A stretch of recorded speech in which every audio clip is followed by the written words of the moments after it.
Well, you're looking at the water tank that supplies Deerfield, Virginia with the water, or actually it's pumped up from the waterworks here, which we're going to show you that here in just a moment. This was updated, I guess, or upgraded back about around 2000. And anyway, we're going to go back to the year 1996 and show you what all this looked like before. But there's the well that's part of the system now, I believe. And there's the building that replaced the old spring house. And it looks a whole lot like the old spring house. The building to the left of it there is the building where I guess the pump is and whatever they need to put into the water to make it safe. And of course, there's another look at the spring house that replaced the other one. So right now, we're going to take you on a little trip back in time to 1996 and look at the spring lot, as it has been called for many years. Okay, we're taking a little ride here on the golf cart back in 1996 to the spring lot down there. And the building that we're looking at right now was put in there, I believe, when the company was in here, back when they made the staves for wooden barrels. Of course, you had a whole lot more houses and buildings back in those days. But I was reading out the Memories of the Deerfield Valley book. It said that a building was erected over the spring and water towers were built on the hill. This is they were built on the hill back of the Deerfield Baptist Church. Then water was piped across the road to the houses and to the mill.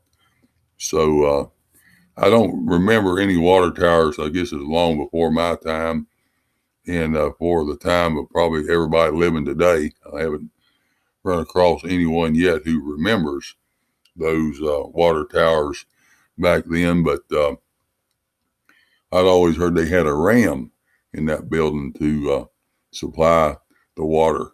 And I'm not going to go into how the rams are made, but a lot of interesting things about that on the internet. You can look it up for yourself, water ram. And it's made through a series of pipes that creates pressure. So that's kind of how they work. It's remarkable that they would even work, but maybe you want to check that out sometime here. So there's a pretty good look at the old spring house, the little branch coming out from it. It runs into the other creek. And there used to be a lot of tadpoles in there swimming around, I believe, best of my memory. But there's a look up the creek a little bit.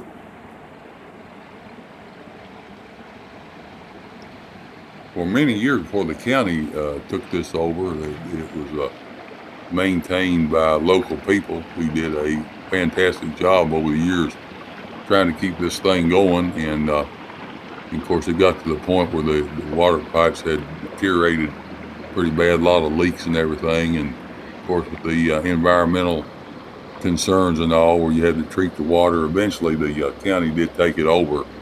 And after a lot of lobbying by local people and work by different people in the county to get this thing going. So it's a real modern system right now. And anyway, I remember the days there was that little creek that runs by there. There was a crock of a thing in the creek that people would keep cleaned out. And when the water would get low and everything out of the spring down there, people would go in there and dip water out, put it in their buckets to have some drinking water. So anyway, you don't know how aggravating it is to deal with poor water pressure. But once they upgraded that system there, it's been working real well ever since.